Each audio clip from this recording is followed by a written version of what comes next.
একটা হিন্দু আমার হাতে কালিমা পড়ে মুসলমান হয়েছে, ঠিক কিনা? দেখছেন না আপনারা? আমার সবগুলো গোপন আছে নাকি? সব ওপেন, সব ওপেন। কথা কন ঠিক না বেঠিক? সব ওপেন। আর গতকাল আরেকটা বিচিত্র চিত্র দেখলাম, একটা ছেলে 14 মাসে হাফেজ হয়েছে। আমি তার পকেট থেকে 2000 টাকা খুললা দিলাম। পরে বলতেছে হুজুর, আমার আম্মা ইন্তেকালের আগে বলছিল আমি যেন হাফেজ হয়। এই ছেলেটার মা মারা গেছে, অথচ ছেলেটা তার মা মারা যাওয়ার পরে এই ছেলেটা 14 মাসে হাফেজ হয়েছে। আল্লাহু আকবার বলবেন না? যে চিনে সে কিনে। তবে সবচেয়ে বড় হলো দোয়া লাগে বাজান, মানুষের দোয়া লাগে। এরপর একটা হিন্দু মেয়ে কালিমা পড়ে মুসলমান হলো, অনেক সুন্দরী। জিজ্ঞাসা করা হলো, বোন কেন তুমি হিন্দু থেকে মুসলমান হয়েছো?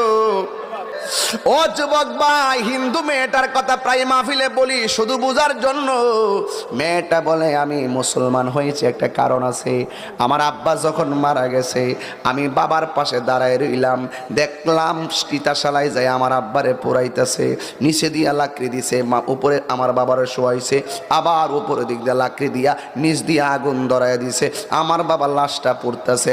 হঠাৎ করে আমার বাবার পা গুলো ঠেঙ্গা মেরা দাঁড়ায় গেছে, লাঠি দিয়ে আমার বাবার লাশের উপরে বাড়ি দিছে, বাড়ি দিয়ে আমার বাবার লাশের পাটারে সোজা করছে। এবার কিছুদিন পরে আমার আম্মা মারা গেছে।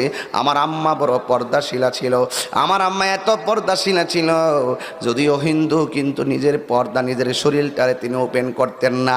কিন্তু ঘটনাক্রমে একদিন আমার আম্মা দুনিয়া থেকে বিদায় হয়ে গেল। আমার আম্মার কাপড় দিয়া বাইন্ডিং কইরা যখন নিয়ে গেছে চিতাশালায় পোড়ার জন্য, আমার আম্মার শরীরটা কেউ দেখে নাই, নিচ দিয়ে আগুন লাগাই দিছে। আগুনটা গায়ের মধ্যে লাগতে দেরি রে বাবা, হঠাৎ কইরা আম্মার শরীরটা ওপেন হয়ে গেছে।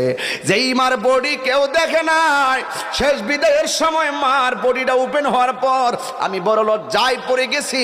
কিছুক্ষণ পরে দেখলাম আমার আম্মার পাটা এমন ভাবে ঠেঙ্গা মেরা উঠতে গেছে, লাঠি দিয়ে আমার আম্মার শরীরের মধ্যে আঘাত করছে।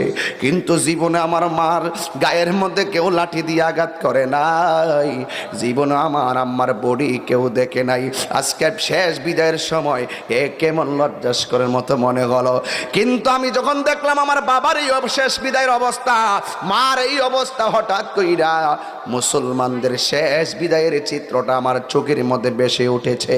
মুসলমান যখন মারা যায় ওই চতুর্দিক দিয়া কাপড় টানায়, কসকু সাবান দিয়া এমন গরম পানি দেয় না যে গরম লাগে, এমন ঠান্ডা পানি দেয় না যে ঠান্ডা লাগে, কিন্তু কসকু সাবান দিয়া তারে গোসল করায়, চতুর্দিক দিয়ে কাপড় টানাই, আবার শরীর থেকে চাদর দিয়া বডি থেকে কাপড়টা খুললা তারে এমন ভাবে গোসল করায়, আঙ্গুলগুলা খিলাল করে দেয়, দাঁতগুলা খিলাল করে দেয়, পায়ের আঙ্গুলগুলা খিলাল করে দেয়।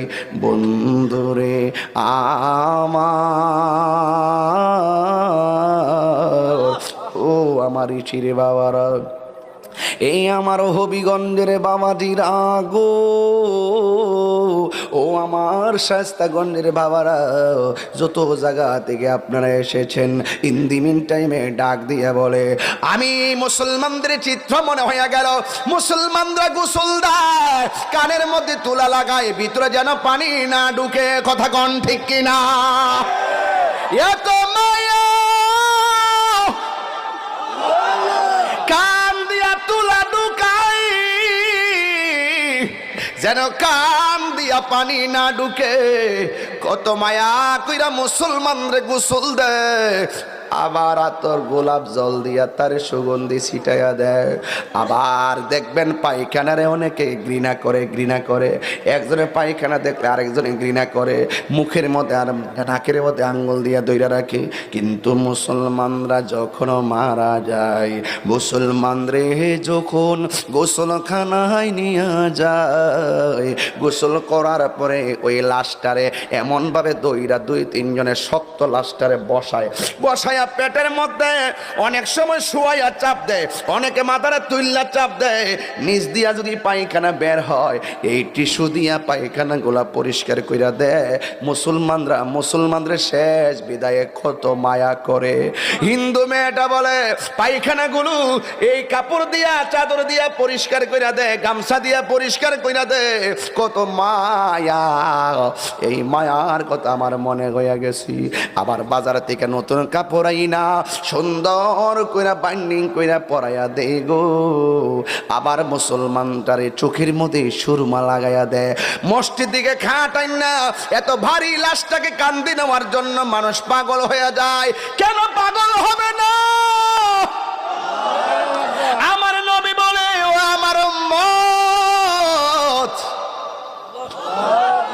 আহারে ও আমার উম্মত, যারা মৃতের লাশটারে কাদের মধ্যে লইয়া 40টা কদম দিবে। আমার নবী বলে যারা লাশকে কাঁধে লইয়া 40টা কদম দেয় আমার আল্লাহ 40টা কবিরা গুনাহ মাফ করে দেয়। আর বড় করে কন্যা আল্লাহু আকবার। আমার যুবক ভাইয়েরা, ও মুরব্বী আব্বারা, দেখবেন লাশ লোয়ার জন্য মানুষ পাগল হয়ে যায়। হিন্দু মেয়েটা বলে ভারী কোনোদিন যে কান্দে লয় না, সেও লাশটারে কান্দে নেওয়ার জন্য পাগল হয়ে যায়। জানাজার ময়দানে যায়, যাইয়া সুন্দর করে মানুষ লাইন ধরে দাঁড়ায়, কত শৃঙ্খল, হাতটা বুকের মধ্যে বাইন্দা মাথাটা নোয়া চোখের পানি ফালাইয়া ফালাইয়া কান্দে। আর মানুষ একটা সামনে দাঁড়াইয়া কি সুন্দর করে মাপ চায়, কি সুন্দর করে মানুষের কাছে ক্ষমা চাই। হাদিস শরীফের মধ্যে আছে জানাজার ময়দানে যদি লাশটার কাছে দাঁড়াইয়া যদি কেউ বলে মানিক মিয়া আজকে মারা গেছে, আমি জানতে চাই মানিক মিয়া ব্যক্তি হিসাবে কেমন ছিল। সবাই বলে ভালো ছিল। মানিক মিয়া ব্যক্তি হিসাবে কেমন ছিল? কই ভালো ছিল। মানিক মিয়া ব্যক্তি হিসাবে কেমন ছিল? ভালো ছিল। আল্লাহর হাবিব বলেন যেই ব্যক্তি 3 বার এমন ভাবে মানুষের কাছ থেকে জবানবন্দি লয়, আল্লাহ ওই সময় ফেরেশতাদেরকে ডাক দিয়া বলে দেখ সমাজের শত শত মানুষ তারে ভালো কইতাছে, তোরাও সাক্ষী থাক, আমি আল্লাহ তার নামটারে প্রেমিকের খাতায় তুলে দিলাম। আল্লাহু আকবার।